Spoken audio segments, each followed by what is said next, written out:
हम महाकुंभ में हैं, सनातन की हम बात करते हैं, तो मैं आपसे जानना चाहती हूँ क्या सनातन को खतरा है और सनातन वोट की जरूरत महसूस होती है?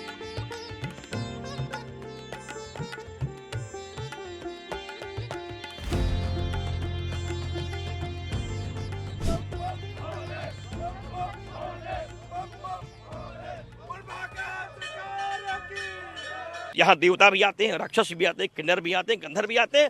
वो व्यक्तिगत रूप से आ रहे हैं, करोड़ों लोग आ रहे हैं, तो कोई मुद्दा का विषय नहीं होना चाहिए।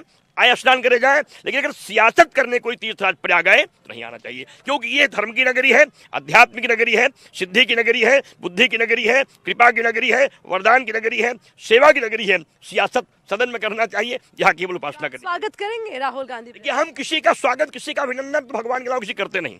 हम केवल भगवान का स्वागत करते हैं, लेकिन मेरी मंगल कामना सबके प्रति है। अगर आते हैं मेले में, हमारा उनसे कोई बैर नहीं है, लेकिन ये फिर कहूंगा सियासत नहीं, श्रद्धा से आए, भगवान महाकाल का दर्शन करें, पूजा करें, स्वागत है। लेकिन अब ये हाँ कि कोई वोट की राजनीति करे।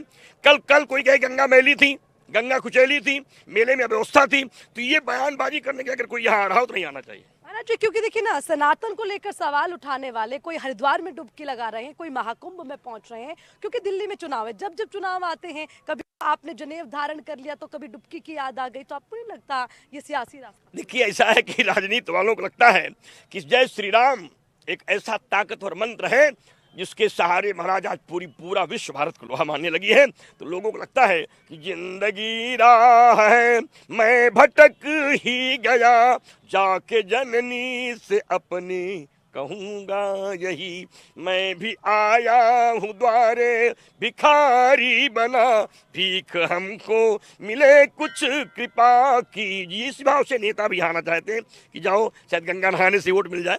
तो वोट के लिए, सपोर्ट के लिए, चोट के लिए नहीं, ज्ञान के लिए, धर्म के लिए, त्याग के लिए, तपस्या के लिए त्रिवेणी है, और राजनीति के लिए सदन है, सियासत है, समाज है। महाराज जी, आखिरी सवाल, क्योंकि हम महाकुंभ में हैं, सनातन की हम बात करते हैं, तो मैं आपसे जानना चाहती हूँ क्या सनातन को खतरा है और सनातन बोर्ड की जरूरत महसूस होती है? बहुत बड़ा प्रश्न है आपका।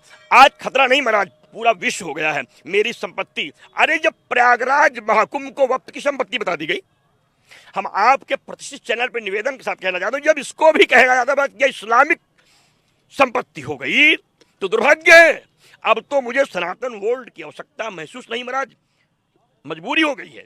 जब आप कुंभ को इस्लाम की संपत्ति मान लेंगे, अयोध्या को मान लेंगे, काशी को मान लेंगे, मथुरा को मान लेंगे, पुरियों को मान लेंगे, हम सबको अपना ही आप आधिरस्त मान लेंगे, तो हमें कहीं न कहीं से अपना पक्ष रखने के लिए एक सनातन बोर्ड की आवश्यकता होनी चाहिए। तो सनातन और इनके वक्फ बोर्ड की जो विशेषताएं हैं वो परेशान करती हैं। इनका जज, इनका वकील, इनकी अपनी अदालत, ये इनकी इच्छा हो, न्याय जो चाहे वो करें। अगर इनके वक्त की संपत्ति है तो ये सुप्रीम कोर्ट गए, वहां हमारी वकील खड़े हो, बहस होनी चाहिए। मतलब एक पक्षीय निर्णय अब आपने छेड़ दिया तो बात खुल गई। ये है दुर्भाग्य भी कांग्रेस का ही दिया हुआ है। कांग्रेस ने ये विस्पाला था महाराज, जिसके हम सब आज दंश भोग रहे हैं। वो आज कह रहे हैं कि ये कुंभ क्षेत्र भी हमारा है, हम उसी की संपत्ति में निवास कर रहे हैं। अब माँ गंगा उनकी गोद में आई है, मतलब 14 साल पहले आए, अब ये इनके बाप की गंगा हो गई। तो आप चाहते हैं कि खुदाई हो जो हमारा है हमें मिल जाए? खुदाई हो, पूरी तरीके से हो, हर जगह हो, हर मंदिरों पे हो जहां अतिक्रमण किया है, मंदिर को तोड़ा है, मूर्तियां जहां मेरी है, कुल खुदाई होनी चाहिए, कार्रवाई होनी चाहिए, इनको जेल जाना चाहिए और हमारे स्थान हमको मिलने चाहिए।